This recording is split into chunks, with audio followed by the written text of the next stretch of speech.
like a Hellcat.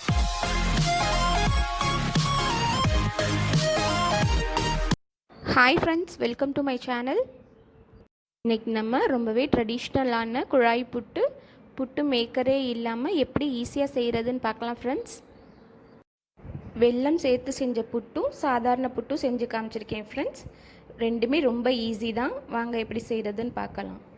அதுக்கு ஒரு cup அளவு அரிசி மாவு எடுத்திருக்கேன். இது கடையில் வாங்கின அரிசி மாவு தான் ஃப்ரெண்ட்ஸ். அதில் 1/4 டீஸ்பூன் உப்பு சேர்த்துருக்கேன்.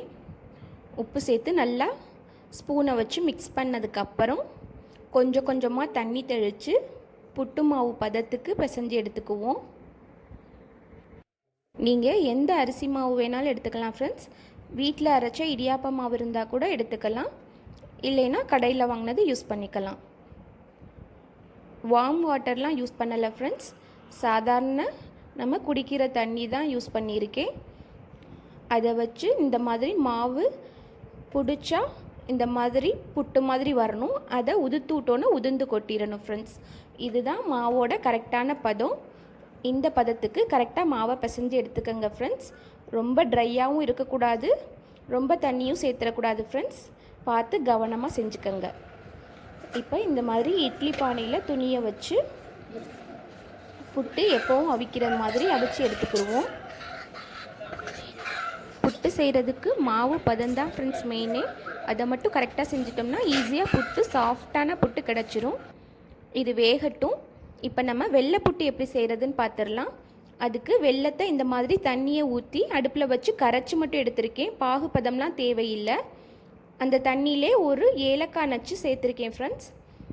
அந்த தண்ணியை கொஞ்சம் கொஞ்சமாக ஊற்றி மாவை முன்னாடி சொன்ன மாதிரியே புட்டு மாவு பதத்துக்கு பிசைஞ்சு எடுத்துக்குவோம். இப்போ பாருங்கள், பிசைஞ்சாச்சு. இந்த மாதிரி இருக்கணும் ஃப்ரெண்ட்ஸ். இதுதான் கரெக்டான கன்சிஸ்டன்சி. ரொம்ப ட்ரையாகவும் இருக்கக்கூடாது ஃப்ரெண்ட்ஸ்.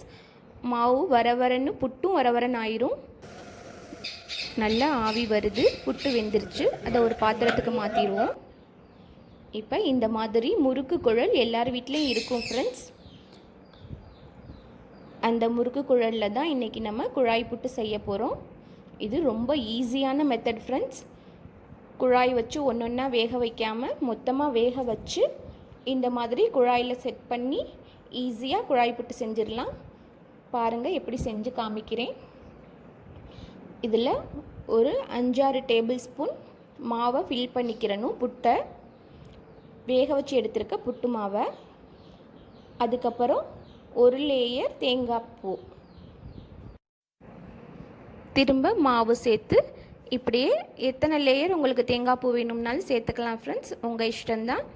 சேர்த்து நல்லா ப்ரெஸ் பண்ணி விட்டு மாவு சேருங்க ஃப்ரெண்ட்ஸ். அப்போ தான் நம்மளோட குழாய் புட்டு உடையாமல் வரும். அதுக்காக ரொம்பவும் ப்ரெஸ் பண்ணிடாதீங்க ஃப்ரெண்ட்ஸ். புட்டோட சாஃப்ட்னஸ் இல்லாமல் போயிடும். ஓரளவுக்கு நார்மலாக ப்ரெஸ் பண்ணி செய்யுங்க. இந்த மாதிரி புட்டு செஞ்சு கொடுத்தா கிட்ஸ்லாம் ரொம்பவே லைக் பண்ணி சாப்பிடுவாங்க.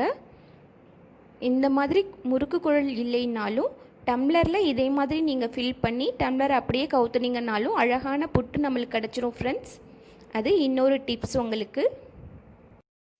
இப்போ ஃபுல்லாக ஃபில் பண்ணியாச்சு. இந்த மாதிரி கவுத்தி நம்ம முறுக்கு பிழிகிற அந்த ஸ்டிக்கை வச்சு ஒரு எஜ்ஜிலிருந்து அப்படியே ப்ரெஸ் பண்ணோம்னா அடுத்த எஜ்ஜில் அழகாக புட்டு ரெடியாகி வந்துடும் ஃப்ரெண்ட்ஸ். பாருங்கள், அழகாக நம்மளோட குழாய் புட்டு சூப்பராக ரெடி ஆயிருச்சு. இதே மாதிரியே வெள்ளை புட்டும் செஞ்சு எடுத்து வச்சுட்டேன் ஃப்ரெண்ட்ஸ். ரொம்ப சூப்பராக ரெடி ஆகிருக்கு. புட்டு மேக்கரே இல்லாமல் குழாய் புட்டு ரொம்ப ஈஸியாக செஞ்சிட்டோம் ஃப்ரெண்ட்ஸ். இது ரொம்ப சூப்பராக இருந்துச்சு. டேஸ்ட்டும் கிட்ஸ் ரொம்ப லைக் பண்ணி சாப்பிடுவாங்க. கண்டிப்பாக ட்ரை பண்ணுங்கள்.